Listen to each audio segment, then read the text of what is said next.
and welcome to Round Robin. I'm your host, Robin McCormick, with the City of Hampton's Communications and Marketing Department. And today we're going to be talking about a wonderful, wonderful thing, Girl Scout cookies, and also the people behind them and the organization behind them. My guest today is Kaitlyn Smith from the Girl Scouts of America local office. Hello. Hi. Tell us, first of all, about cookies, because, you know, the way we feel about Girl Scouts relates directly to the amount of food that we get from that organization. Yes, well, the Girl Scout cookie program is going on right now, and girls just started selling at cookie booths, and they'll be doing that through March 24th. And if, like, I have placed my order with some of my neighbors' kids, they should be dropping those by probably at the same time this week. Okay, great. Yep. All right. I'm looking forward to that. Yes, and so you'll see the girls outside the stores and restaurants everywhere. And there's also a cookie locator app. So if you're out and about. No way. Yes, you can download it. It's a free download for your smartphone. You can just type in where you are. It'll even map you directly to the nearest cookie booth. So there's no excuse not to find Girl Scout cookies this year. That is awesome. That is so high tech. You know, you don't think of these volunteer organizations as being able to get you to a cookie that quickly. That's wonderful. Yeah, it was new last year, so we're really excited to have that. Okay, so how long does this second part of the sales period go on? So, you know, obviously, if I didn't order in advance, I can still go get cookies. I can go to the app and say, where are they today on Saturday? Yep, girls will be selling locally through March 24th. Oh, okay. So it is a whole month of the direct sales. Yes. Mm-hmm. Okay.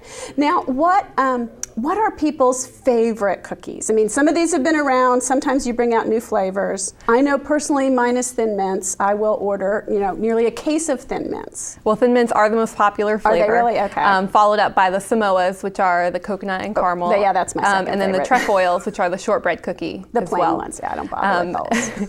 And then last year we had a brand new cookie, the Savannah Smiles, which are a lemon cookie, and those are pretty popular as well. That's great. And I think, you know, and one of the things, and I know you have an event that is already happened, but in terms of showcasing how you can cook, what you can do with Girl Scout cookies, like the Thin Mints, I just keep in the freezer, and they're wonderful frozen in the middle of the summer, yes, or they're great crushed up in homemade ice cream or on top of ice cream or anything like that. So wonderful things you can do with Girl Scout cookies. Yeah, and we do, like you said, we just had our annual event, the Samoa Soiree, where we have chefs from all over Hampton Roads coming and making awesome recipes using the Girl Scout cookie as a key ingredient. It's really a challenge for them. They get really creative. That's wonderful. Well, and the cookies are sort of this outward symbol to the general public, those of us who aren't in scouting or don't have kids in scouting, but they make it possible financially for you to do the works you do with the girls. So talk a little bit about the organization, if you would. Well, the Girl Scouts is a really leading organization for girls programs. It's a lot more than cookies and crafts and camping as people think it is. Right. We have incredible STEM program, which are the science and the math programs, especially locally. We work with the Society of Women Engineers. We work with Norfolk State University and provide programs for girls to really explore what they're interested in and to keep them engaged in all sorts of activities. It's so important for kids, I mean, both boys and girls, because my boys were in the Boy Scouting of America, to have, you know, it's not just that whole like village concept. I can't teach my kids everything, and it's wonderful that your organization brings in additional people who can be role models or have an expertise in an area, and kids can learn so many things. Yeah, we have some really great community partners that work with the Girl Scout troops or Girl Scouts individually, and there's so many opportunities in Hampton Roads for Girl Scouts. Were you a Girl Scout, Kaitlyn? I was a Girl Scout growing up locally here. I lived in Virginia Beach, and I still run into my leader all the time. She's still an active Girl Scout leader, and that just really shows how strong our volunteers are. What would you say that Scouting did for you? Why did you stick with it? What would you say now, looking back, it helped you do or accomplish or be? Well, I really had some interesting opportunities I wouldn't have otherwise, but I think the friendships that you make, the connections that you make with other girls, learning how to work as a group, and you don't realize it when you're selling cookies, but you really are. You're setting goals, you're making decisions, you're learning how to manage money, and you're interacting with people that you wouldn't have the chance to do otherwise.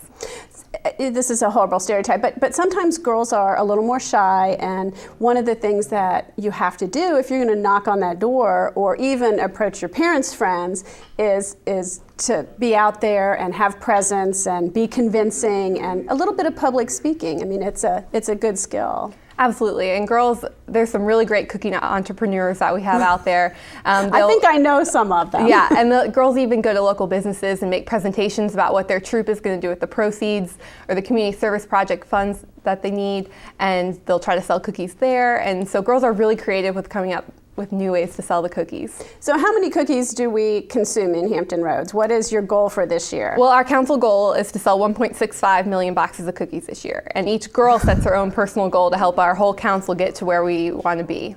1.65. If I'm doing my math correctly, that is roughly one box for every person. I mean, baby, woman, child who lives in Hampton Roads. Is that about right? Yeah, that's right. And holy cow, that's a lot. Yeah, the community is very supportive, and we really encourage people to support the girls.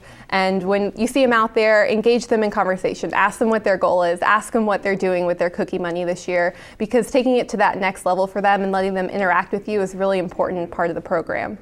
Now, one of the things about scouting is that it exposes kids to the outdoors. I mean, a lot of parents aren't able to take their kids on a camp out. I think that's especially so important. Well, it's important for boys and girls, but how does that, especially in an urban area where, you know, we're a little bit enclosed, we don't get into the woods very often, how do girls respond to that? How important is that? It is really important, and actually our summer camp registration just opened up, and we have 4 camp properties that our council owns throughout the area, so we do have spaces for girls to go in the outdoors, enjoy nature, and get those team building skills that they get at summer camp. Team building, and also, I mean, some of your older girls go to some more adventure camp kinds of things where they can learn water skills, or, you know, tell us some things that they do at camp. Well, 2 of our camps have a high ropes course, which is really exciting.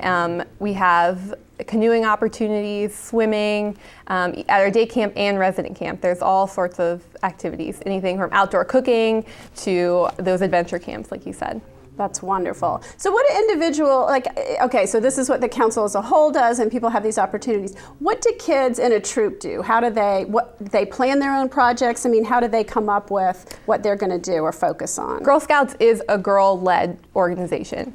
So and that's so darn, well, maybe it's easier with girls. It was hard with boys. You have a boy-led organization, and it's like, we're just going to sit around and, you know, talk or play soccer. No. Yeah, well, that's really big, is the cooperative learning. And so the girls get to decide what they want to do. The cookie proceeds, girls decide completely what they want to do with that money.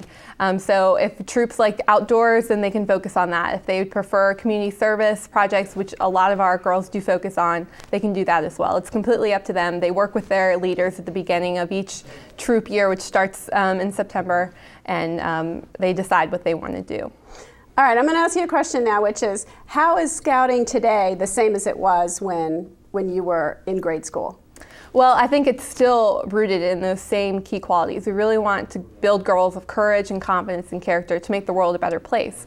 We encourage girls to go out, make a difference in the community, to build those self-confidence skills. And I think that hasn't changed since 1912 when the organization started. Right. What has changed? Like, I look at you, and when you told me that was an official uniform, I was very jealous, because they did not let me dress like that when I was a Cub Scout leader. How has the organization changed with the times or become more modern? Definitely the uniforms, like you said. The girls still have their vests and sashes, but if you look through the history of Girl Scout uniforms that we now have 101 years of, they've definitely changed to try to keep up with the times. And also we're looking at what girls are interested in. With the new technology and everything, like I said, we have those new STEM programs for girls, and just trying to keep up with what girls are interested in, what their needs are, and being there to support them. Would you say there's more of a focus on the kind of career and future development than maybe there was in the beginning? Well, I think there probably is still that same focus, but now it's definitely different careers. We're trying to get the girls out there to be the leaders, to be active in the government, to be in CEO roles where women aren't usually present. All right. One of the other things you mentioned, that the cookie boxes have a new design. Yes. And that part of that is to appeal to Girl Scout alumni. Now, Right. I've never heard that term used for Girl Scouts, but why are you trying to get former Girl Scouts, grown-up Girl Scouts, to reconnect with the organization? Well, there's over 50 million Girl Scout alumni across the country, and so that means that approximately every 1 in 2 women have worn a Girl Scout sash, which is incredible. And we really rely on our Girl Scout alumni to come back and support the girls through volunteer opportunities, whether it be one day at an event or committing to be a Girl Scout troop leader. So there's information on the boxes about how you can re-engage with the organization and really support the girls again. I think that's wonderful. And my story is that I was a Brownie, but our leaders wouldn't continue. And so I didn't have that opportunity growing up. And I always, thought it was a sad thing. And that's part of why I volunteered for my boys. Do you need volunteers? Do you need people to step forward and help with this crop of girls? Absolutely. We really do rely on our adult volunteers giving their time and talent to make a difference for the girls. And it's really flexible. Like I said, you can volunteer for one day, for 1 hour, or you can commit to be a troop leader or an assistant troop leader. The possibilities really are endless. Mm-hmm. That's wonderful. What would you say to a girl growing up now about why she should be a part of the Scouting organization? Well, I think she'll have opportunities that she wouldn't be able to have otherwise. She'll be able to be engaged in her community. She'll be able to meet new friends and learn keys to leadership that'll last her entire life.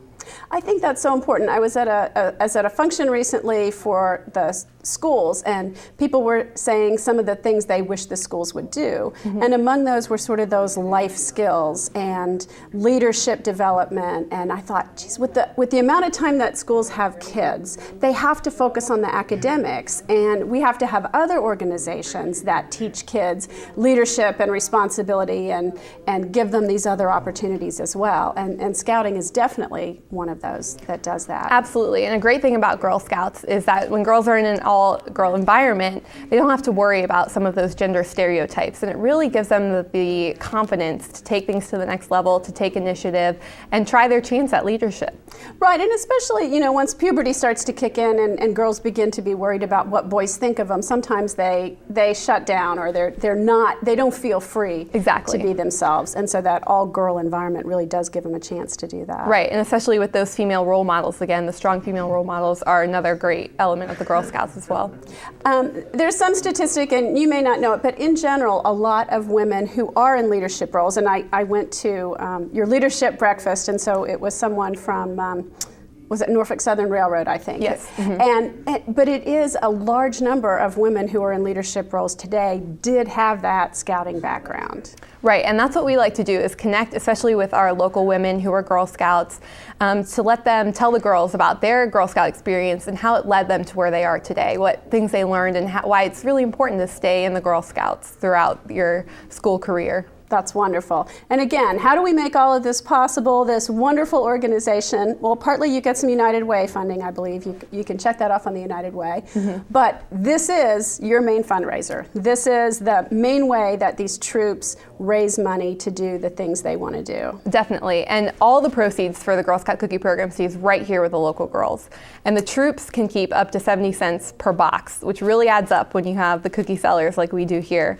And the rest of the money stays with our council for programming, for volunteer training, to maintain our facilities, our camps, and everything. So all the money stays right here. That's wonderful. And so again, your girls will be out selling cookies in front of all kinds of different stores and shopping areas for the next month or so. Yes, they'll be out there, definitely. How much does a box cost? They're still only $3.50 a box. What a great deal. Yes.